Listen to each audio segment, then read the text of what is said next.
Ciudadanía de Cristal, tu canal YouTube que tiene como cometido generar empatía social a través del análisis crítico de la realidad y, si se puede, construir un planeta un poquito mejor. Si te gusta el canal, por favor suscríbete. Si te gusta mucho, dale like. Y si te gusta re mucho, por favor, comparte el programa. El día de hoy, este programa se titula Chile, historia de una herida social. El reciente plebiscito que ganó la ciudadanía chilena por un margen de 80% en aprobación hacia una nueva constitución y un 20% de rechazo a la misma, genera condiciones importantes dentro del análisis. Ha causado conmoción a nivel internacional, son muchas las posturas que existen y es necesario también traer precisamente al escudriño de las condiciones de qué pasó antes y después de este plebiscito para entenderlo en su justa dimensión. Entenderás que Chile vivió en los años 70 una de las dictaduras más cruentas de toda América Latina, inclusive comparable con el genocidio nazi o con el genocidio que también llevaran a cabo otro tipo de países de origen fascistoide como Italia o como el Japón en determinado momento. En el caso de Chile, los campos de concentración se sucedieron históricamente durante la dictadura, los desaparecidos, los torturados, los asesinados, los perseguidos y los exiliados.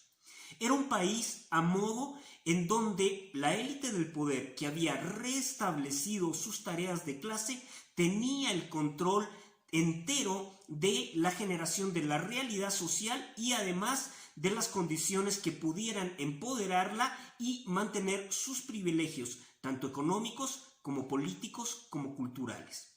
En este sentido, la burguesía nativa chilena utiliza y se alía también a sectores ampliamente conservadores, entre ellos el uso del ejército, para poder generar esta dictadura de orden militar.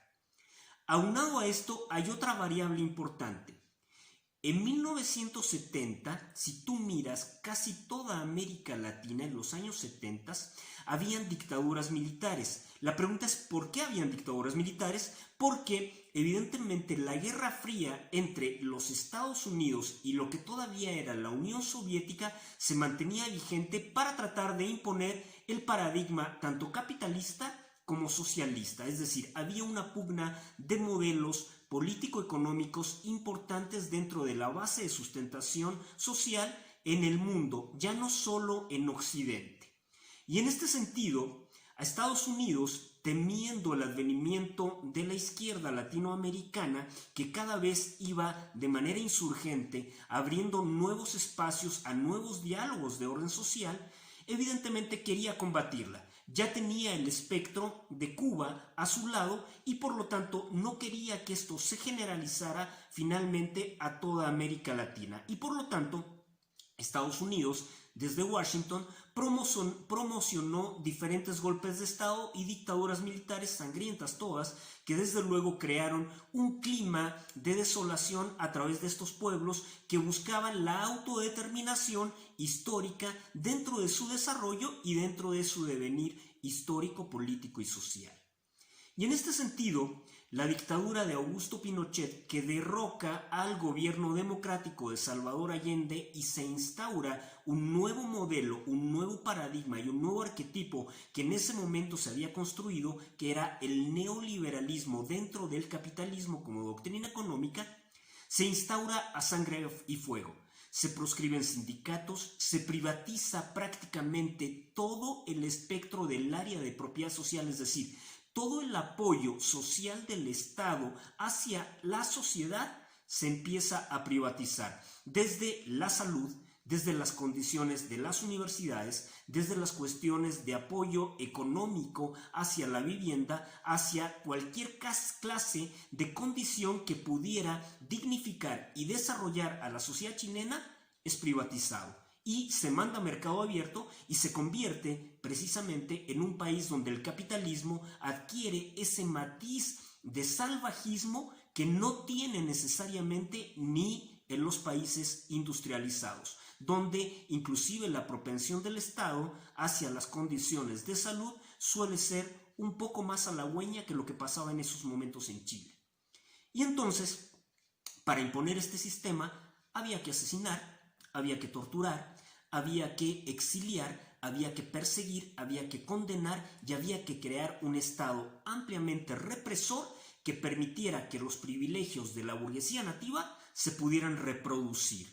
Y eso es lo que sucede en Chile. Entonces, de repente, resulta que la educación pública no es apoyada por el Estado, que el Estado no tiene por qué crear en esos momentos universidades de orden público, que los subsidios son mínimos y que inclusive cuando eres universitario en Chile no obtienes una beca, obtienes un crédito universitario, el cual una vez terminando tu carrera tienes que empezar a pagar. Es decir, el Estado se lava las manos de todas las condiciones necesarias para la dignidad y el patrimonio de una sociedad que se mire en igualdad de condiciones, inclusive desde las cuestiones a nivel jurídico. Y en este sentido, Chile se convierte en el ícono del experimento neoliberal, el cual triunfa. Pero ¿triunfa para quién?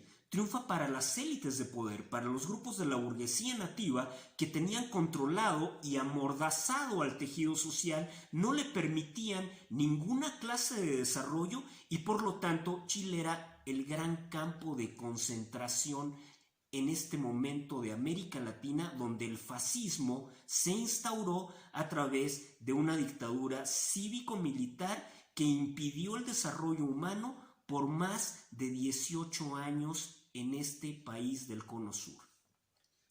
Y en este marco, cuando los chilenos vuelven a la democracia, tiran a la dictadura por medio también de un plebiscito que le da la espalda al dictador Augusto Pinochet, lo depone del poder, evidentemente tuvieron que transitar por una serie de coaliciones y por una serie de concertaciones importantes. Surge un grupo de partidos democráticos importantes y de fuerzas chilenas democráticas importantes que se conoce como la concertación, que tiene que pactar con la dictadura saliente y aprobar una constitución en los años 80 que va a ser reformada, aprobar una constitución que ponía candados al desarrollo de la democracia, que la supeditaba, que la arrodillaba y que hacía que el ejército y la burguesía nativa controlara o siguiera controlando en gran medida las condiciones del poder dentro de una esfera democrática. Y esto llevó a diferentes enfrentamientos. Es un proceso importante, como diría la politóloga Hannah Arendt, es importante para entender los resultados, primero apreciar el proceso, y este proceso de desarrollo en Chile lo que ocasiona es llevar a una serie de desencuentros con diferentes modelos de desarrollo económico y político en Chile, desde la izquierda en un sentido mucho más reformista y de amparo social, a condiciones más verticales como el gobierno actual de Sebastián Piñera, que ha pretendido seguir con las canonjías, seguir preservando las condiciones de la dictadura militar de Augusto Pinochet. Y esto empujó el año pasado, en el año 2019, empujó en octubre a una serie de manifestaciones una vez que se había subido el precio del metro en Santiago. Mucha gente pensó que cómo era posible que hubieran manifestaciones a partir de esta condición de elevar el precio del metro. No se trataba de eso, se trataba de todo un proceso histórico, de toda una amargura histórica, de toda una ansiedad histórica y social que lo único que causaba era ir frente a un Estado represor, a un Estado autoritario, a un Estado vertical que no permite que la democracia sea la oportunidad de todos. Eso pasó en Chile. Y por lo tanto, las manifestaciones que dan como resultado este triunfo del plebiscito ahora el 25 de octubre para el pueblo chileno presagia una nueva constitución, pero con la sombra siempre del ejército atrás, de los grupos conservadores atrás, que van a tratar de manejar esta nueva constitución para tirarla por tierra y generar condiciones nuevamente de opresión.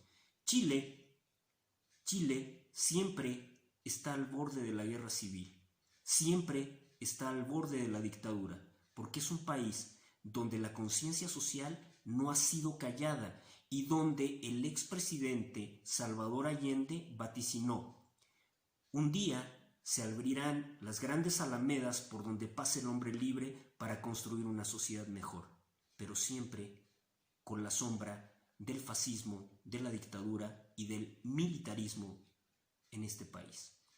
Gracias. Te lo dijo el gurú de la política y otras cositas desde Ciudadanía de Cristal. Siempre invitado, jamás igualado. Te quiero, te amo, instrúyete y por favor no dejes que nadie te engañe. Gracias.